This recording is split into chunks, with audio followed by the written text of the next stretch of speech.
Hello, Merrill School, and welcome to our annual Veterans Day salute to our U.S. troops, past and present.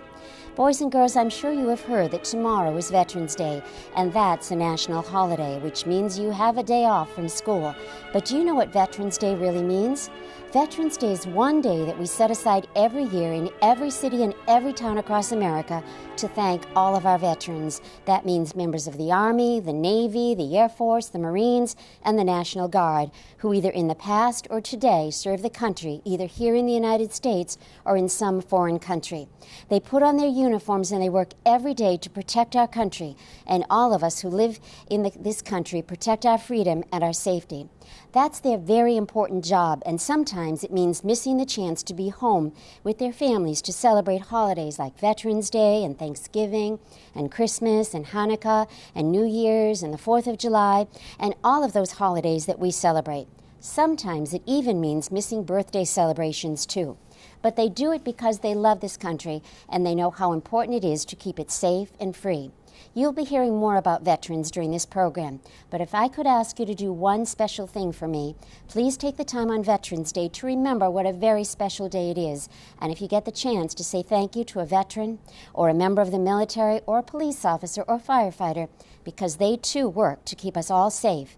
And if you ride on your school bus or with your family through the center of town and you see all of those American flags, you will know that when they're blowing in the breeze, they're really sending out a great big thank you to all of our veterans and saying, yes, I'm proud to be an American living in the land of the free and the home of the brave.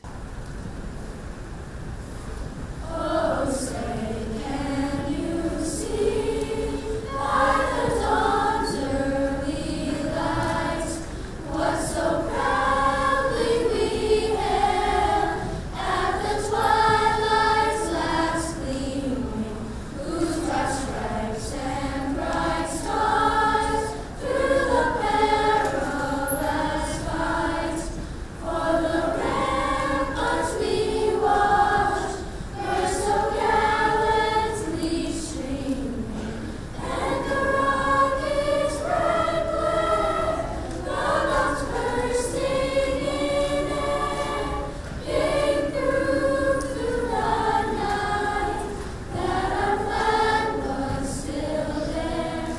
Oh, say does that star-spangled banner yet wave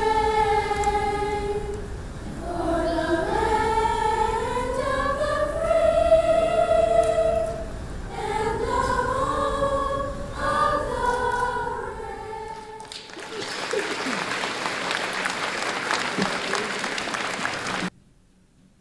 I come from a family with a strong military background. My grandfather, Matthias Murphy, was a career naval serviceman serving in World War II. My father, along with his brother, served in the U.S. Army, while my mother's brothers proudly served in the Air Force and Marines, all during the Vietnam era. Growing up, I was often reminded that it is ordinary people, like the family members I just mentioned, and all the veterans in attendance here this morning, who served our great nation in extraordinary ways, as means of ensuring that all Americans can pursue freedoms and happiness that our founding fathers envisioned. Through their service, they help keep America strong, and they have protected our way of life for almost 2.5 centuries. As Americans, we set aside November 11th each year as a day to reflect, remember, and honor those who have served the United States Armed Forces. Each year, our humble words on Veterans Day can never do justice to the sacrifices made by our veterans, by those who have returned to us and those who have not, by those who live among us and those who live within our memories. We know that we can never truly repay the debt, but we still try each and every year, for their sacrifices live within our hearts.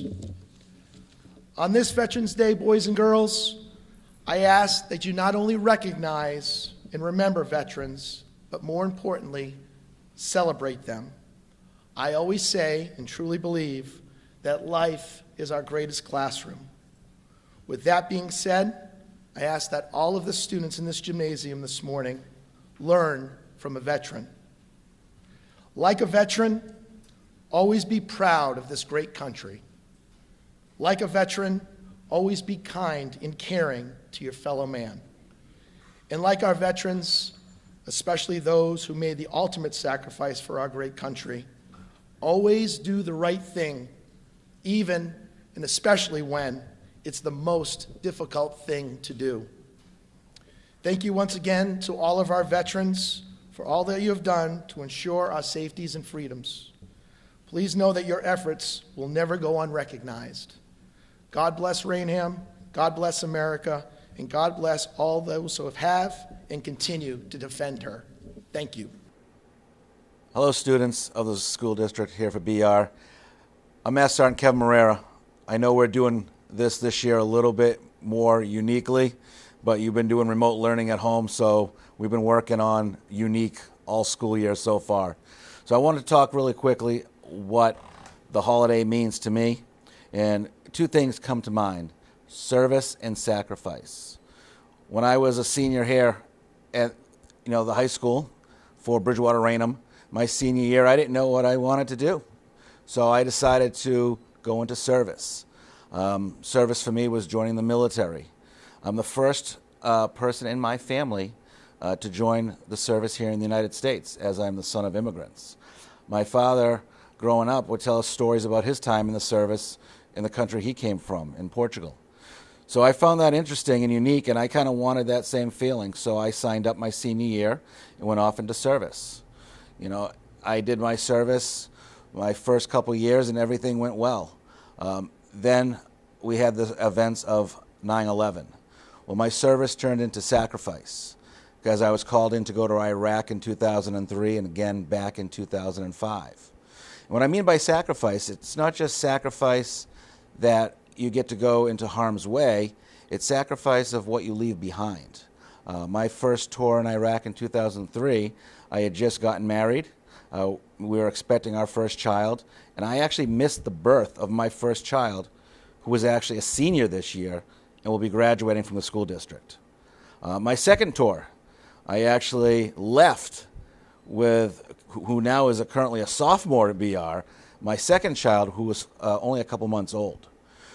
So when we talk about sacrifice, we have to look at the sacrifices that our veterans have put into their time in service, not just by going away themselves, but the sacrifices that their families have made while they're away.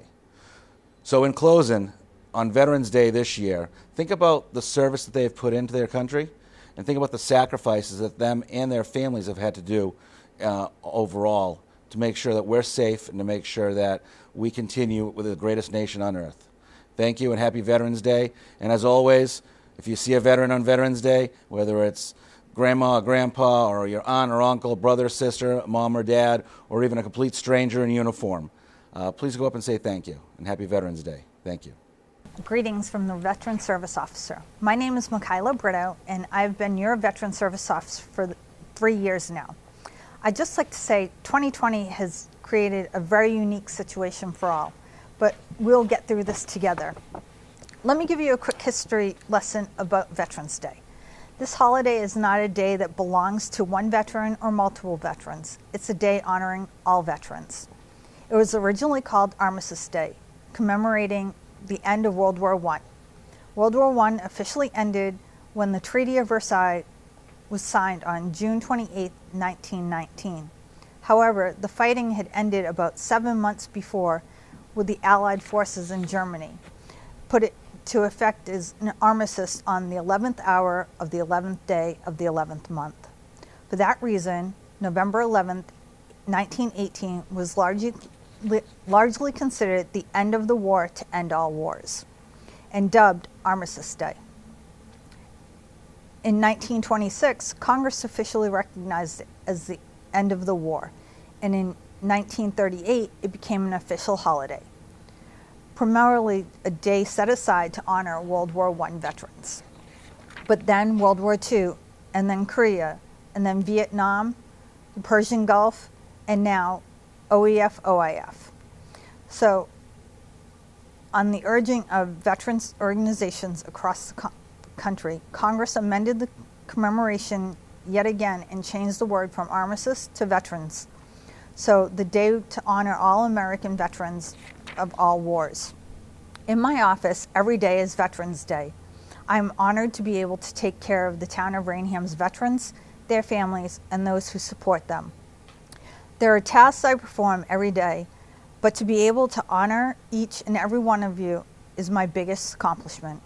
I know I look forward to being able to meet in large groups again, celebrate my fellow veterans, and be able to have events supporting you also. For now, we must remain vigilant for each other. So please know that I do miss you dearly and look forward to meeting with you again soon. Hello, this is Congressman Stephen Lynch. I hope this Veterans Day finds you and your family safe and well. This is a very different Veterans Day, however, and while we as Americans once again take pride in honoring and giving thanks to the men and women who have demonstrated their patriotism by their service and sacrifice, and especially to our Gold Star families, we must also acknowledge that the care and health benefits that we owe to our veterans is part of that national promise that we made to every son and daughter who has put on the uniform and made that decision to serve. Our obligations to our veterans is especially noteworthy in this time of pandemic, when we must redouble our efforts to provide for our veterans who receive treatment at our VA hospitals and our soldiers' homes. This pandemic has claimed far too many lives of our heroic veterans, and under conditions that do not reflect the love and the high esteem in which they were held by our nation. And following the long wars in Iraq and Afghanistan, often requiring multiple deployments for many in uniform, we must continue to address the elevated rate of PTSD and suicide among our veterans and active military. This is a shared responsibility that we owe to our veterans as a nation.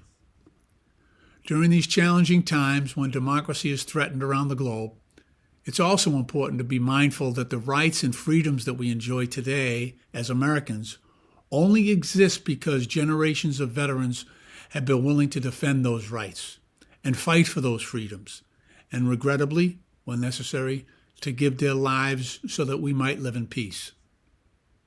We owe so much to our veterans, and Margaret and I and our family wish all of our veterans and their families a safe and a happy Veterans Day. May God continue to bless these United States of America. Thank you. Veterans Day is a day for us to stop and think about all of our fellow brothers that never returned, and those that returned that are still fighting the battles. I was in high school, and I enlisted. Actually, my father had a sign, and then it was like a delayed entry when I graduated. 6 months later, I went in the Navy and served, did my boot camp and everything, and got stationed on a destroyer out of Newport, Rhode Island. But that was my home base, but I was never there. If anybody knows anything about a destroyer, it's on the move all the time.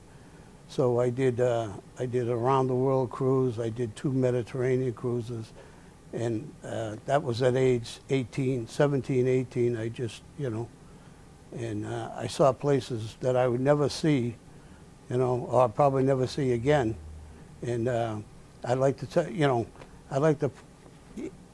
even though I'm an old veteran, I would still like to push the Navy, because kids that graduate high school and everybody isn't college bound. The military is a good thing for young guys and girls. Thank you. and girls, because there's huge programs for them. You can do almost anything you want, and and even after that, the GI Bill, you can continue on. So like I said, at 17, 18, 19 years old, I saw all the Orient, India, the Mediterranean.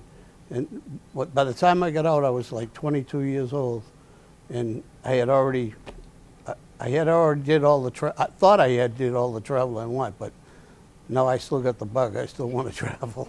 Veterans Day, it's been always a day, even prior to my service. It's something I always took the time out to recognize the men and women that have served, that have given the ultimate sacrifice.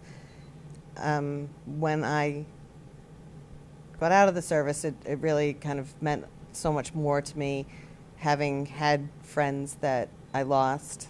I was in the United States Air Force. I was a helicopter technician. I was actually in college, and I wasn't enjoying myself in college, and my father had been in the Air Force, and I just kind of one day went to the recruitment office and I joined. And I was, my friends called me like Private Benjamin, if you remember the movie. Like, I couldn't even pump my own gas, and they're like, they couldn't believe that I had done this.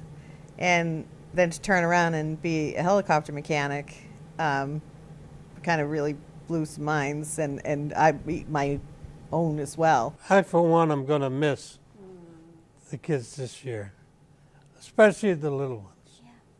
They parade, and their enthusiasm during these gatherings is just tremendous. They are really involved, and I, for one, have been to every one of them, except I think I missed one. I'm not sure. But it's an event that brings to the kids at the school the personal ventures of veterans. And I, for one, like I said, I'm going to miss being there with them. My service started back in 98, back before 9/11. And really the military wasn't the cool thing to do back then. So I get in the military. I was deployed on a peacekeeping mission to Bosnia. You know, Bosnia never led the news. It was always, later on, oh, this is happening. Came home, there wasn't any reporters, wasn't any family, wasn't any big to-do. And then after 9/11, I was deployed with my unit to Afghanistan, and we did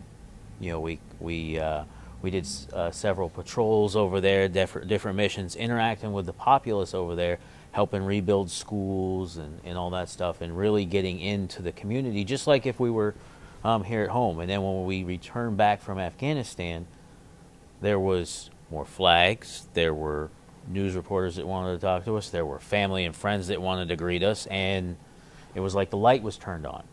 And then a few years later, we went to Iraq, and now when the unit's coming home, now the highway's shut down and people are over overpasses. And just to see from the first time I was deployed all the way up through the support now is just phenomenal. And now being an active reservist where, in this community, like after this is done, I'm going to stop by Walmart and pick something up. And somebody's going to thank me for my service, mainly because they've been in and around town long enough, and the stuff that we're doing is rubbing off on everybody, and they're seeing the good that the veterans and the people who support the veterans in town are doing. So it's really come a long way, and I've helped with I think since 2013 with the Raynham Middle School assembly, Yes.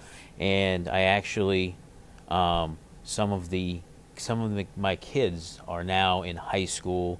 And they've grown relationships and everything. And some kids that they may not have hung out with in high school or in middle school, Now they're hanging out with them, and they're like, "Oh, Mr. Buckley, you're that guy who talked to us at the middle school years ago." And so now it's kind of come full circle as they're getting older. The message really resonates with the students. Jared lived by, three great principles, and if we can get our young people to adopt those principles, the principle of always trying your hardest, whether it's in sports or whether it's in school doing their schoolwork, just always try your hardest. And then the second principle of never giving up. And again, if the child is struggling with mathematics or English or history, not to fold up the book and walk away, but to never give up on it. And again, whether that's sports or school or life itself, don't give up on it.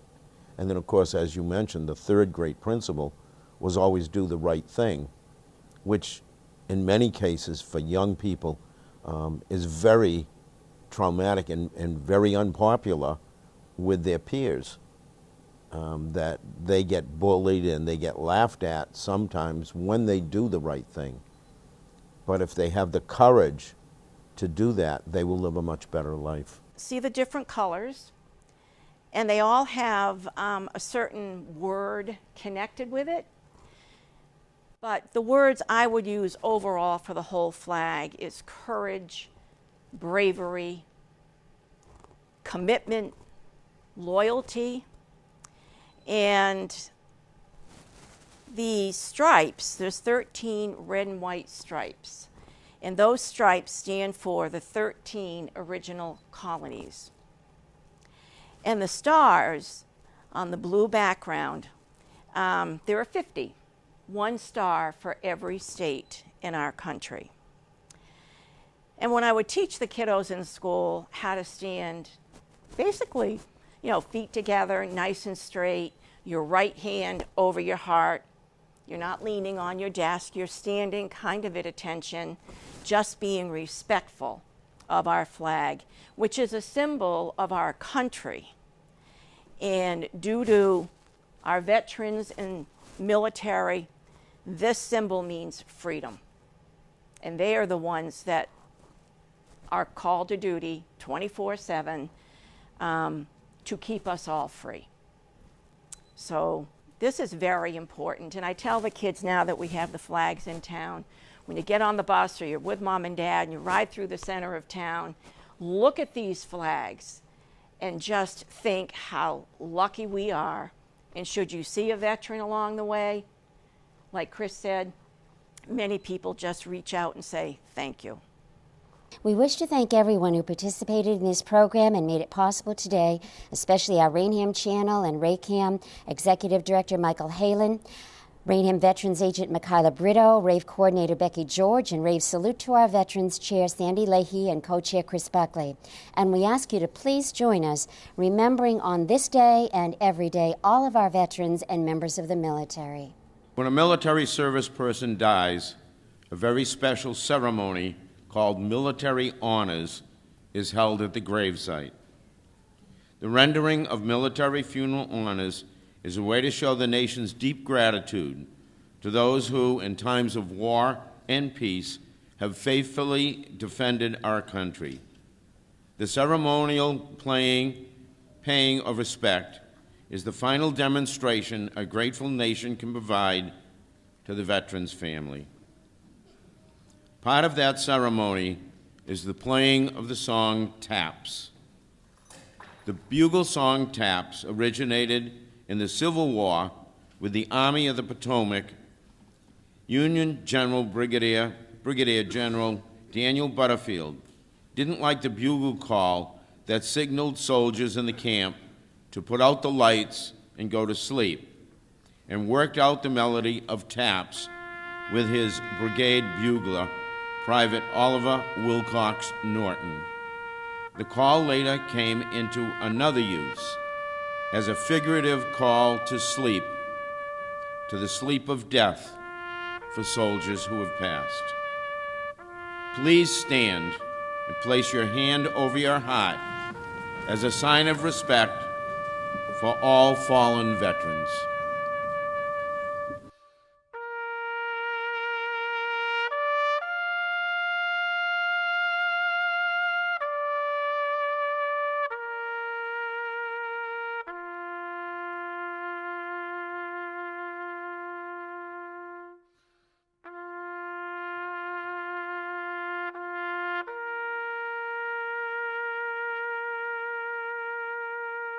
We are now going to show you the flag folding ceremony, which represents the same religious principles on which our great country was originally founded. The portion of the flag denoting honor is the canton of blue containing the stars representing states our veterans served in uniform. The canton field is of blue dresses from left to right and is inverted only when draped as a pall on the casket of a veteran who has served our country honorably in uniform. When the flag is completely folded, the stars are uppermost, reminding us of our national motto, "In God We Trust."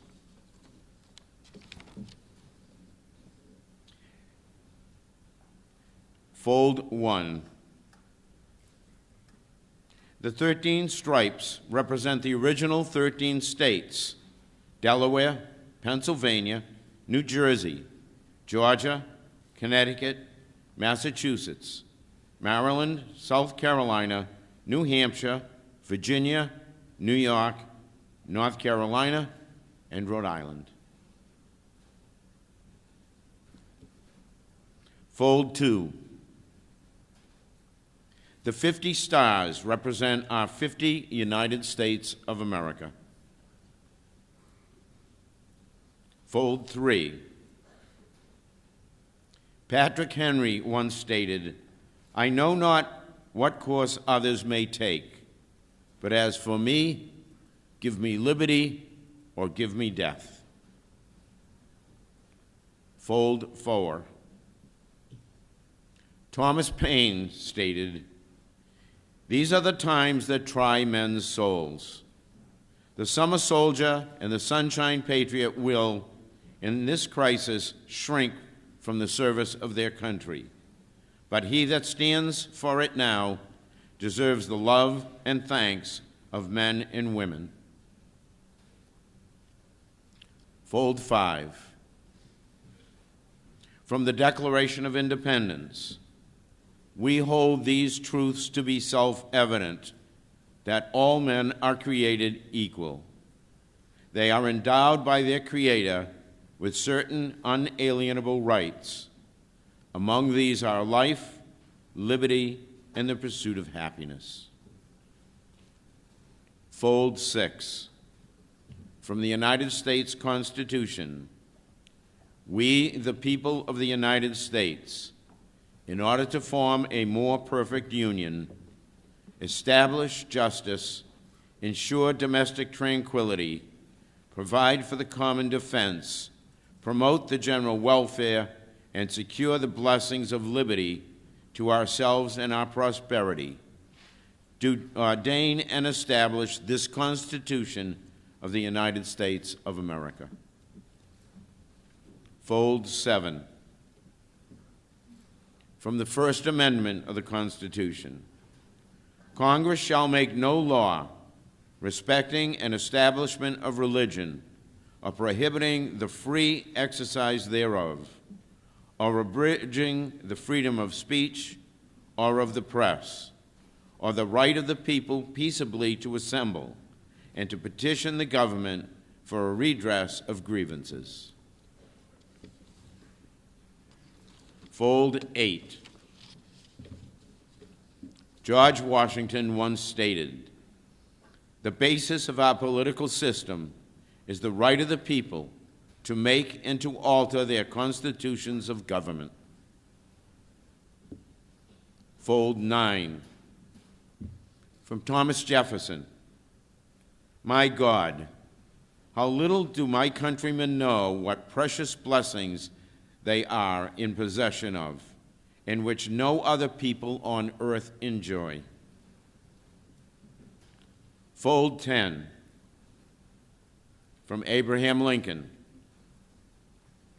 "87 years ago, our fathers brought forth on this continent a new nation, conceived in liberty and dedicated to the proposition that all men are created equal." Fold 11.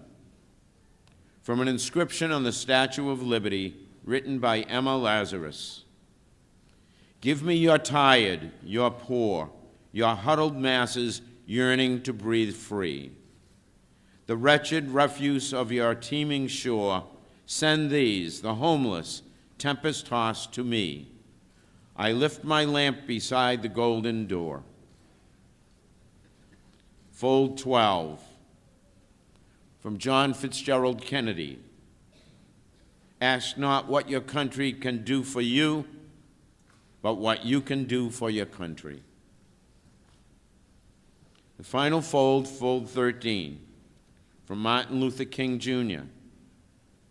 I have a dream that my 4 little children will one day live in a nation where they will not be judged by the color of their skin, but by the content of their character. At this time, the flag would be presented to the next of kin. As the flag is completely folded and tucked in, it has the appearance of a cocked hat, ever reminding us of the soldiers who served under General George Washington and the sailors and Marines who served under Captain John Paul Jones, and were followed by their comrades and shipmates in the United States Armed Forces, preserving for us the rights, privileges, and freedoms we enjoy today. The folded flag is then presented as a keepsake to the next of kin or an appropriate family member. Each flag is presented to its own branch of military service.